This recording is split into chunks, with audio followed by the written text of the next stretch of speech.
Kita nak teruskan perbincangan di Malaysia hari ini. Ini berkenaan dengan sebab Ramadan dah semakin beberapa hari saja lagi, 2 hari saja lagi. Jadi ini antara inisiatif dan pemantauan pihak Jawi sepanjang Ramadan ini. Kita nak bersama dengan tetamu istimewa hari ini. Kita bawakan Tuan Haji Haji Ismail, merupakan pengarah Jawi Jabatan Agama Islam Wilayah Persekutuan. Assalamualaikum. Assalamualaikum warahmatullahi wabarakatuh. Terima kasih bersama dengan kami, Tuan Haji. Sama-sama, Nurul. Okay. Baik. Pertama kali orang panggil nama saya Nurul. Tersentak sekejap. Baik. Okey, berkenaan dengan inisiatif juga pemantauan Jawi sepanjang Ramadan ini. Kita tahu keadaan dah berbeza, Tuan Haji, kan. Biasanya kita dah tahu dah rasa. Ada juga orang kata tak rasalah macam nak puasa, kan? Sebab kita berada dalam keadaan yang sama je, statik je, sebab kita pergerakan terhad dan sebagainya. Jadi untuk sambutan Ramadan tahun ini, kita berdepan dengan COVID-19 dan juga di bawah Perintah Kawalan Pergerakan. Jadi apa sebenarnya inisiatif Jawi bagi memastikan kita semua ni yang bakal menyambut Ramadan, khususnya di wilayah persekutuan ini, dapat menunaikan rukun Islam yang ketiga ini? Okey, terima kasih. Jadi muslim-muslimat yang dikasihi sekalian, bila kita sebut tentang apa inisiatif Jawi, sebenarnya kita telah melaksanakan inisiatif ini bermula semasa PKP lagi, dan kita akan sambung dengan pertambahan inisiatif itu sempena dengan bulan Ramadan. Yang pertamanya, kita sebenarnya telah mengeluarkan satu surat keliling berkaitan dengan bagaimana kita nak menjalani ibadah di bulan Ramadan. Ini yang pertama. Yang kedua, kita juga mengeluarkan garis-garis panduan. Ada 2 garis panduan yang kita telah keluarkan, iaitu garis panduan bagaimana kita nak melaksanakan ibadah di bulan Ramadan, dan yang kedua bagaimana kita nak mengadakan satu program yang besar. Sebenarnya ada satu program besar, iaitu Dapur It'am, iaitu satu program di mana kita libatkan khusus 72 masjid dan juga surau Jumaat, di mana kita memberikan sumbangan setiap masjid itu RM1,000 selama 30 hari, RM30,000 kali 72 berjumlah RM2,160,000. Ini program yang paling besar. Jadi bila kembali kepada apa inisiatif kita? Yang pertama, sebagaimana sebelum semasa PKP sebelum ini, kita akan meminta semua masjid untuk mengadakan azan setiap waktu. Lepas tu imam dan juga bilal ataupun paling ramai 3 orang nojah akan menunaikan solat setiap waktu, dan selepas azan akan disebut bahawa ini adalah azan baginda, dan semua anak-anak karya ataupun semua penduduk kampung hendaklah menunaikan solat di rumah masing-masing bersama keluarga. Lepas tu yang seterusnya, kita juga akan mengadakan solat sunat tarawih, tetapi hanya untuk 3 orang, iaitu imam, bilal dan juga nojah. Kita minta mereka untuk turun, dan sebelum solat sunat tarawih, sebenarnya setiap malam kita akan adakan wilayah persekutuan bermunajat. Di mana wilayah persekutuan bermunajat ini 7.50 malam sehinggalah waktu Isyak akan akan dimulakan oleh ketua imam ataupun bilal kita, dan akan dibuka pembesar suara di dalam dan juga di luar, dan akan diikuti oleh anak-anak karya ataupun penduduk daripada kediaman masing-masing. Dan ini sebenarnya salah satu daripada kaedah bagaimana kita nak menghidupkan malam di bulan Ramadan inilah, agar kita di rumah pun boleh mendengar dan juga boleh mengikuti. Maknanya kalau yang di rumah tu kalau berbuka, janganlah buka banyak sangat, kan. Kalau buka banyak sangat nanti dia lupa nak berzikir. Sebab kita minta agar penduduk-penduduk di kediaman masing-masing jangan lupa untuk bersama bermunajat.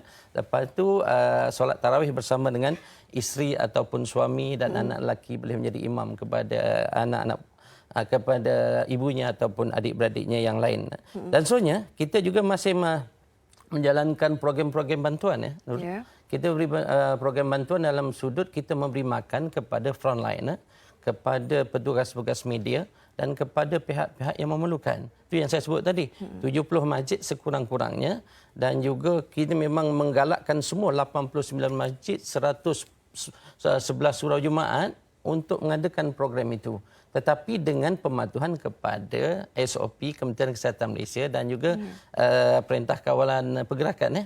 Sebab kita tak nak nanti program itu baik, tetapi dia memberi kesan yang tidak baik kepada kita.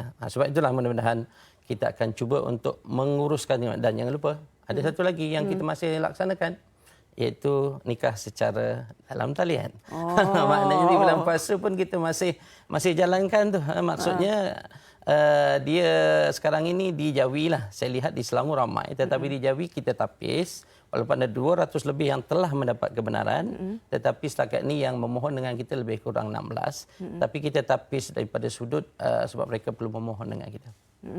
Baik, maknanya perlu tapis juga Perlu tapis. Maksud saya ialah bagaimana kita nak tengok yang telah mendapat kebenaran tu tadi, kita nak tengok apa kebenaran tu di mana dia tinggal ataupun sebagainya, dan kesediaan untuk dinikahkan secara online, kata orang muda. Online. Tapi tak tanya juga Tuan Haji, sebab Tuan Haji dah sentuh dah pula nikah secara online ni kan. Nak tahu adakah ini online ni dah habis PKP pun ada online juga? Selepas PKP kita akan maksud tangguhkan ataupun sebab salah satu asas untuk nikah secara sidang video ialah kerana perintah kawalan pergerakan yang menghalang kita untuk bergerak. Yang kedua, kerana apa dibuat PKP? Kerana wabak penyakit yang cukup berbahaya. Jadi mungkin selepas PKP kita tidak akan mengadakan nikah seperti itu, nikah secara biasa. Jaga-jaga ini untuk PKP saja. Baik Tuan Haji, kita nak berehat seketika, banyak lagi soalan kita nak tanyakan berkenaan dengan inisiatif Jawi ini sepanjang Ramadan. Kita berehat seketika, kembali nanti kita akan bersama dengan Tuan Haji Muhammad Ajib Ismail sekali lagi. Baik, kembali semula di Malaysia hari ini kita masih bersama dengan tetamu kita Tuan Haji Muhammad Ajib Ismail, Pengarah Jawi Jabatan Agama Islam Wilayah Persekutuan. Dan tadi banyak juga antara topik-topik yang kita sentuh, kita dah sentuh pasal nikah online, bagaimana nanti inisiatif dan juga pemantauan Jawi sepanjang Ramadan ini. Tadi Tuan Haji sebut mengenai dapur Al-It'am. Jadi sebenarnya berkenaan dapur Al-It'am ni apa sebenarnya? Okey. Jadi bila kita sebut tentang satu program yang diinisiatifkan oleh Yang Mohd Datuk Seri Dr. Zulkifli Muhammad Al-Bakri, iaitu Menteri di Jabatan Menteri, iaitu dapur makanan. Nak sebutkan. Tapi kita nak brandingkan dia agar dia menjadi satu ayat yang catchy lah, yang menarik agar orang ingat bahawa ini adalah satu program yang baru. Di mana program ini saya sebut tadi, kita dengan kebenaran daripada pihak, kalau di wilayah di pihak Crisis Management Center, Jabatan Kuasa Keselamatan Wilayah Persekutuan membenarkan kita mengadakan program itu, tapi dengan disebut mematuhi SOP Kementerian Kesihatan, di mana setiap yang memasak di masjid ataupun setiap yang membekal makanan perlulah membuat suntikan. Itu antara yang pertama. Dan yang kedua, tidak boleh melebihi 6 orang bila dia nak masak di dapur setiap masjid. Sebab setiap masjid yang besar-besar ni dia ada dapur. Dia tidak boleh melebihi 6 orang yang masak. Dan yang ketiganya, kalau dibekalkan oleh catering ataupun single kitchen, maknanya dia perlu mendapat KKM akan melihat dan juga melawat. Di mana setiap masjid dan surau Jumaat yang kita pilihlah melihat kepada kedudukan dan mungkin dekat dengan frontliner, dekat dengan klinik, dekat dengan hospital, dekat dengan pejabat atau agensi yang berkenaan, kita pilih dia. Sebab kami ada 89 masjid, 111 surau Jumaat dan juga 545 surau. Jadi kita pilih 72 dengan kita beri sumbangan 1,000 tadi, berjumlah 30,000 setiap masjid dan juga surau. Dan kita belanjakan dengan kerjasama Majlis Agama Islam dan Persekutuan 2,160,000 untuk program It'am ini sendiri. Maknanya mungkin dalam 1,000 sehari itu mungkin boleh masak dalam 2 atau 300 dan mungkin setengah masjid yang besar yang mempunyai banyak kutipan Jumaat. Walaupun dah beberapa minggu tak kutip Jumaat, tapi saya yakin bahawa ada masjid-masjid yang besar dia mempunyai kutipan atau simpanan dalam tabung dan boleh menambah. Sebab itulah sebelum ini sebenarnya Nurul, sebelum ini kami memberikan bantuan kepada frontliner. Sebagai contoh, di Klinik Kesihatan Kuala Lumpur kita bagi sehari 200 pack, Institut Jantung Negara kita bagi 100 pack, lepas tu klinik Hospital Putrajaya kita bagi, Institut Kanser Negara, lepas tu kita bagi kepada petugas-petugas dan kita bagi pada pusat gelandangan, di mana di Persekutuan gelandangan ini ditempatkan di 3 pusat dan kita memberi bantuan makanan. Dan yang menariknya, kami juga bersama dengan Kementerian Wilayah dan juga di BKL memberi bantuan kepada penghuni-penghuni yang diletakkan dalam kategori Perintah Kawalan Pergerakan Diperketatkan. Iaitu di Selangor Mansion, Malay Mansion. Dan sekarang ini kan yang terbaru sebagaimana disebut oleh Yang Berhormat Tan Sri Menteri Wilayah Persekutuan ialah di Pasar Borong sebagai contoh. Kita akan memberi bantuan tu. Dalam konteks dapur It'am ni, kita akan masak dan ada untuk anak karya, ada untuk frontliner dan ada untuk pusat-pusat begitu. InsyaAllah lah. Jumlahnya besar.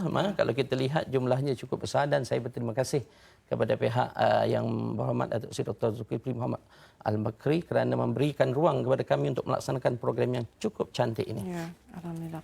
Baik. Dan kalau di Ramadan ni tadi Tuan Haji kata bermunajat itu akan dikongsikan, akan pengusaha suara dan sebagainya. Tapi bagaimana pula kalau solat tarawih pada malam tu? Adakah juga digunakan untuk pengusaha suara untuk berkongsi kan? Kalau di wilayah kita dah buat satu garis panduan bahawa hanya wilayah persekutuan bermunajat saja kita benarkan untuk pembesar suara itu gunakan pembesar suara yang luar, dalam dan luar. Tetapi untuk solat sunat tarawih, kita hanya menyarankan agar pembesar suara di dalam sahaja untuk 3 orang saja. Jadi sama juga dengan solat-solat yang lain. Maknanya walaupun orang kita sebut bahawa masjid dan surau Jumaat dan surau ditutup, tetapi sebenarnya ada ketua imam Bilal dan Noja kita yang datang setiap waktu yang kita minta agar solat di dalam masjid tersebut. Uniknya sebenarnya di wilayah persekutuan ni ada 89 masjid tu sebenarnya ketua imamnya adalah pegawai Jawi. Maksudnya mungkin berbeza dengan negeri lain. Negeri lain mungkin kalau sebut masjid Qaryah ni bukan pegawai jabatan, mungkin secara kontrak atau mazhab, tetapi kita 89 pegawai. Sebab tu kita boleh meminta semua pegawai-pegawai ini bertugas dan ada juga imam rawatib. InsyaAllah lah mereka akan digilirkan dan mudah-mudahan semuanya berjalan dengan baik. Ya. Baik. Bila kita dalam Ramadan ni nak bayar zakat kan, ada kata ni PKP ni macam mana ni, tak boleh akad dengan amil dan sebagainya, macam mana nak bayar pula zakat ni? Okey. Dalam konteks zakat, kita telah mengadakan perbincangan dengan pihak Baitul Mal Majlis Agama Islam Persekutuan di mana sebahagian besar daripada imam kita adalah amil. Dan kita akan menggunakan kaedah yang pertama adalah kaedah menggunakan online. Yang kedua, kita juga sedang membincangkan kaedah bagaimana kita nak gunakan kaedah drive-thru. Tetapi ianya masih lagi proses perbincangan. Sebab kita semua wajib bayar zakat. Cuma kaedahnya bagaimana? Mungkin ada yang mudah menggunakan aplikasi smartphone, tapi kadang-kadang ada yang tak biasa. Dia ada smartphone, iPhone 11 Pro Max lagi. Contohnya macam hebat sangat tu Haji. Tetapi dia memang tak biasa, nak buat online tak biasa. Kita akan sedang fikirkan, tetapi mungkin dengan SOP garis panduan yang cukup ketat. Sebab kita tak nak menjadikan masjid dan juga surau Jumaat ni menjadi kluster pula kepada yang baru. Sebab kita bersyukur dan terima kasih kerajaan dan juga Kementerian Kesihatan semua dah berusaha sungguh-sungguh untuk mengurangkan. Jangan sampai berlaku dibabitkan pula dengan masjid dan juga surau Jumaat. Jadi moga-moga tak ada. Mudah-mudahan kita elakkanlah benda itu. Okey. Dan juga bulan Ramadan ni pasti kita tahu kan ini adalah antara bulan yang paling mulia sekali untuk kita bersama-sama umat Islam dan sebagainya. Tapi bagaimana pula pelaksanaan ataupun pemantauan Jawi untuk memastikan bahawa bulan Ramadan ni tak adalah perkara-perkara yang dimukai Allah SWT ni. Kerana kita pun kan manusia ni dan kita sebenarnya kami mempunyai satu bahagian penguatkuasaan. Sebab itulah bahagian penguatkuasaan kita akan bertugas juga untuk memantau agar garis panduan yang kita keluarkan itu dipatuhi. Sebagai contoh, katalah kita benarkan satu masjid Imam Bilal dan Noja. Kalau melebihi daripada itu, kita akan ambil tindakan. Bermaksud kita sebenarnya berhati-hati dan dalam konteks pelaksanaan garis panduan itu. Maknanya kita mohon kerjasama kepada penduduk di wilayah persekutuan. Area saya ada 3 je lah. Kita tidak menyentuh negeri yang lain. Wilayah Persekutuan Kuala Lumpur, wilayah Persekutuan Putrajaya, wilayah Persekutuan Labuan. Dan ketiga-tiga ni kita mempunyai bahagian penguatkuasaan. Yang mereka ini akan bertugas secara ni untuk melihat ada tak pelanggaran, dan kita juga mempunyai nombor telefon yang boleh dihubungi. Sebagai contoh katalah tiba-tiba orang senyap-senyap pergi, biasanya kita akan dapat aduan dan kita akan hantar. Untuk makluman, kita mempunyai pegawai takbir agama zon daerah. Kita ada 8, zon 1 sampailah zon 8 termasuk Labuan, dan mereka akan melihat bagaimana pelaksanaan garis panduan ini akan dilaksanakan di peringkat daerah. Baik. Baik, Tuan Haji, yang terakhirnya mungkin ada pesanan kepada semua kita nak menyambut Ramadan ni kepada penonton Malaysia hari ini. Terima kasih. Pertamanya saya ucapkan selamat berpuasa, ahlan wa sahlan ya Ramadan kepada Nurul dan juga semua petugas di sini dan juga kepada semua rakyat Malaysia, khususnya kepada penduduk-penduduk di wilayah-wilayah Persekutuan ini.